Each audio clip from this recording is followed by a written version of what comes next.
ಈ ಕುರಿತು ಮತ್ತಷ್ಟು ಮಾಹಿತಿಯನ್ನು ಕೊಡೋದಕ್ಕೆ ನಮ್ಮ ಪ್ರತಿನಿಧಿ ಬಸವರಾಜ್ ಇದೀಗ ನೇರ ಸಂಪರ್ಕದಲ್ಲಿದ್ದಾರೆ. ಬಸವರಾಜ್, ಈಗ ಎರಡು ಪ್ರಶ್ನೆಗಳು. ಒಂದು, ಮಹಿಳಾ ಅಧಿಕಾರಿ ಹೇಳ್ತಾ ಇರೋದು ಯಾರು ಫೋನ್ ಕಾಲಲ್ಲಿ ಮಾತನಾಡಿದ್ರು ಅನ್ನೋದು ನಮಗೆ ಗೊತ್ತಿಲ್ಲ, ಅದ್ರ ಬಗ್ಗೆ ಸ್ಪಷ್ಟತೆ ಇಲ್ಲ ಅಂತ ಹೇಳಿ. ಈಗಾಗಲೇ ಸುದ್ದಿಯಾಗಿರುವಂತಹ ವಿಚಾರ ಏನಪ್ಪಾ ಅಂದ್ರೆ ಕಾಂಗ್ರೆಸ್ನ ಶಾಸಕರ ಪುತ್ರ ಅನ್ನೋದು. ಅದ್ರ ಬಗ್ಗೆ ಡೌಟ್ ಇದೆ. ಎಲ್ಲೋ ಒಂದು ಕಡೆ MLA ಪುತ್ರನ ಹೆಸರನ್ನ ಹೇಳೋದಕ್ಕೆ ಮಹಿಳಾ ಅಧಿಕಾರಿ ಹೆದರ್ತಿದ್ದಾರಾ ಅನ್ನೋದು. ಇನ್ನು ಮತ್ತೊಂದು ಕಡೆ ದೂರನ್ನ ಕೊಟ್ಟಿದ್ದಾರೆ. ಆ ದೂರನ್ನ ಸ್ವೀಕರಿಸಿರುವಂತಹ ಹಿರಿಯ ಅಧಿಕಾರಿಗಳು ಇದ್ರ ಬಗ್ಗೆ ಏನಾದರೂ ರೆಸ್ಪಾನ್ಸ್ ಕೊಟ್ಟಿದ್ದಾರಾ? ತನಿಖೆ ಶುರುವಾಗಿದೆಯಾ?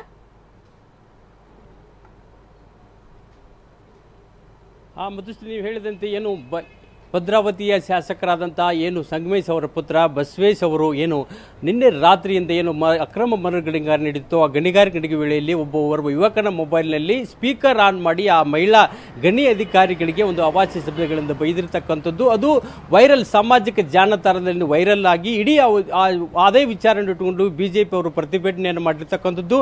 ಇಡೀ ಭದ್ರಾವತಿಯಲ್ಲಿ ಸಂಗಮೇಶ್ ಅವರ ಪುತ್ರನ ಒಂದು ದಬ್ಬಾಳಿಕೆ ಹೆಚ್ಚಾಗಿದೆ ಅಂತಕ್ಕಂಥ ಒಂದು ಆರೋಪವನ್ನು ಇಟ್ಟುಕೊಂಡು ಇಡೀ ಒಂದು ಬಿಜೆಪಿ ದಾವಣಗೆರೆ ಏನು ಶಿವಮೊಗ್ಗದ ಭದ್ರಾವತಿಯಲ್ಲಿ ಪ್ರಮುಖ ಬೀದಿಗಳಲ್ಲಿ ಏನು ಒಂದು ಪ್ರತಿಭಟನೆಯನ್ನು ಮಾಡಿ ಹಳೇನಗರ ಪೊಲೀಸ್ ಠಾಣೆಗೆ ಒಂದು ದೂರನ್ನು ದಾಖಲಿಸೋದು. ಆದ ನಂತರ ಏನು ದೂರುದಾರರಾದ ಗಣಿ ಅಧಿಕಾರಿ ಜ್ಯೋತಿ ಅವರು ಕೂಡ ಇಲ್ಲಿ ಬಂದು ದೂರನ್ನು ಫಸ್ಟ್ ಬಂದು SP ಅವರಿಗೆ ಒಂದು ಮನವಿಯನ್ನು ಕೊಟ್ಟಿರ್ತು. ಅದಾದ ನಂತರ ಭದ್ರಾವತಿ DSP ಆದಂಥ ಒಂದು ನಾಗರಾಜ್ ಅವರಿಗೆ ಒಂದು ದೂರನ್ನು ಮನವಿಯನ್ನು ಕೊಟ್ಟಿರ್ತಕ್ಕಂಥದ್ದು.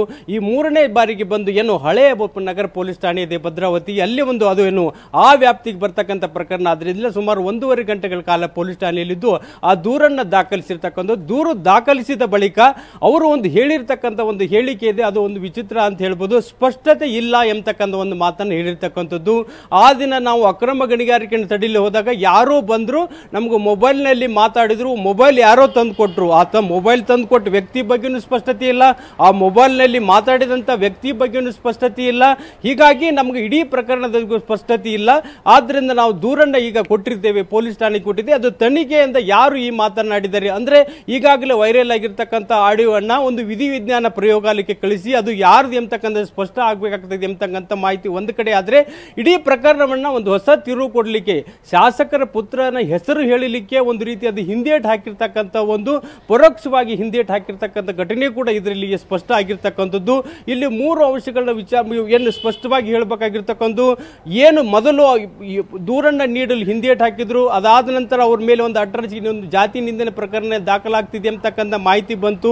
ಅದಾದ ನಂತರ ಗಣಿ ಇಲಾಖೆ ಹಿರಿಯ ಅಧಿಕಾರಿಗಳಿಗೆ ಈ ಬಗ್ಗೆ ಮಾಹಿತಿಯನ್ನು ನೀಡಿದಂತ ಗಣಿ ಅಧಿಕಾರಿ ಆದಂತ ಏನು ಜ್ಯೋತಿ ಅವರು ನೇರವಾಗಿ SP ಅವರಿಗೆ ಮನವಿ ಕೊಟ್ಟು SP ಇಂದ ಎಸ್ಕಾಟ್ ನಲ್ಲೇ ಬಂದು DSP ಅವರು ಕೊಟ್ಟಿದ್ದು, ಒಂದು ಭದ್ರತೆಯಲ್ಲಿ ಬಂದು ಇಡೀ ಶಿವಮೊಗ್ಗ ಭದ್ರಾವತಿ ಪೊಲೀಸ್ ಠಾಣೆಗೆ ಕೂಡ ಎಸ್ಕಾಟ್ ನಲ್ಲಿ ಬಂದಿರತಕ್ಕಂಥದ್ದು. ಅದಾದ ನಂತರ ಒಂದು 1.5-2 ಗಂಟೆಗಳ ಕಾಲ ಹಳೇನಗರ ಒಂದು ಭದ್ರಾವತಿ ಟೌನ್ ಪೊಲೀಸ್ ಸ್ಟೇಷನ್ ನಲ್ಲಿ ದೂರನ್ನು ದಾಖಲಿಸಿರ್ತಕ್ಕಂಥ ದೂರ ದಾಖಲಿಸಿದಾಗ ನಮಗೆ ಸ್ಪಷ್ಟತೆನೇ ಇಲ್ಲ ಎಂಬತಕ್ಕಂಥ ಹೇಳಿಕೆ ನೀಡಿರ್ತಕ್ಕಂಥದ್ದು. ಇಡೀ ಪ್ರಕರಣಕ್ಕೆ ಹೊಸ ತಿರುವು ಬಂದಿದೆ. ಪೊಲೀಸರು ಯಾವ್ಯಾವ ಒಂದು ಕಲಂಗಳನ್ನು ಈ ಪ್ರಕರಣಕ್ಕೆ ಹಾಕ್ತಾರೆ ಮತ್ತು FIR ನಲ್ಲಿ ಯಾವ ಸಾರಾಂಶ ಇದೆ ಅಂತಕ್ಕಂಥ ಇನ್ನು ಸ್ಪಷ್ಟಪಡಿಸಬೇಕಾಗಿದೆ.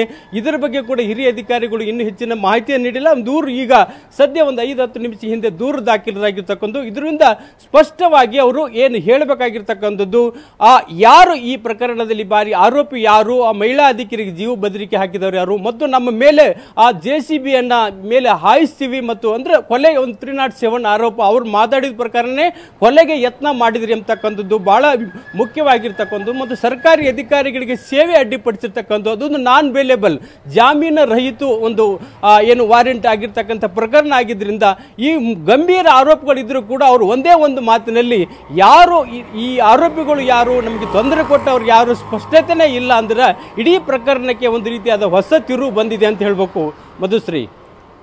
ಓಕೆ, ಧನ್ಯವಾದ ಬಸವರಾಜ್. ಏನು ಬಸವೇಶ್ ಅವರು ಮಾತನಾಡಿದ್ದಾರೆ ಈ ಫೋನ್ ಕಾಲ್ನಲ್ಲಿ ಅನ್ನೋ ವಿಷಯ ವೈರಲ್ ಆಗಿತ್ತು. ಹಾಗಿದ್ರೆ ಆ ಫೋನ್ ಕಾಲ್ನಲ್ಲಿ ಮಹಿಳಾ ಅಧಿಕಾರಿಗೆ ಯಾವ ರೀತಿಯಾಗಿ ಬೆದರಿಕೆ ಹಾಕಿದ್ರು, ದರ್ಪ ತೋರಿದ್ರು ಅನ್ನೋದನ್ನ ನೋಡೋಣ.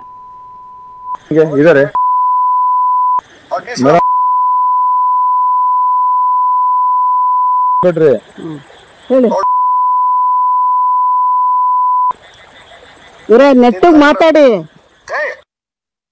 ಯಾರಿಗೆ ಮಾತಾಡ್ತಾ ಇದ್ದೀರಾ? ಒಬ್ಬ ಅಧಿಕಾರಿ ಮಾತಾಡಿ, ನೆಟ್ಟಿಗೆ ಬೆಲೆ ಕೊಟ್ಟು ಮಾತಾಡಿ.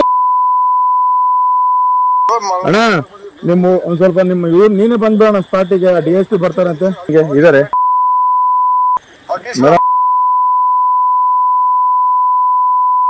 ಬಿಡ್ರಿ.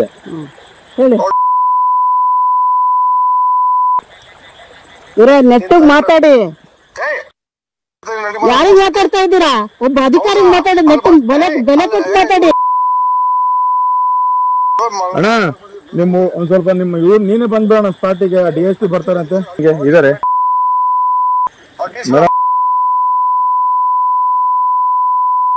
ಬಿಡ್ರಿ. ಹೇಳಿ ಇವ್ರ ನೆಟ್ಟಿಗೆ ಮಾತಾಡಿ. ಯಾರಿಗೆ ಮಾತಾಡ್ತಾ ಇದ್ದೀರಾ? ಒಬ್ಬ ಅಧಿಕಾರಿ ಮಾತಾಡಿ, ನೆಟ್ಟಿಗೆ ಬೆಲೆ ಕೊಟ್ಟು ಮಾತಾಡಿ. ಅಣ್ಣ ನಿಮ್ಮ ಒಂದ್ ಸ್ವಲ್ಪ ನಿಮ್ಮ ಇವ್ರು ನೀನೇ ಬಂದ್ಬಿಡೋಣ ಸ್ಪಾಟಿಗೆ. DSP ಬರ್ತಾರಂತೆ ಇದಾರೆ.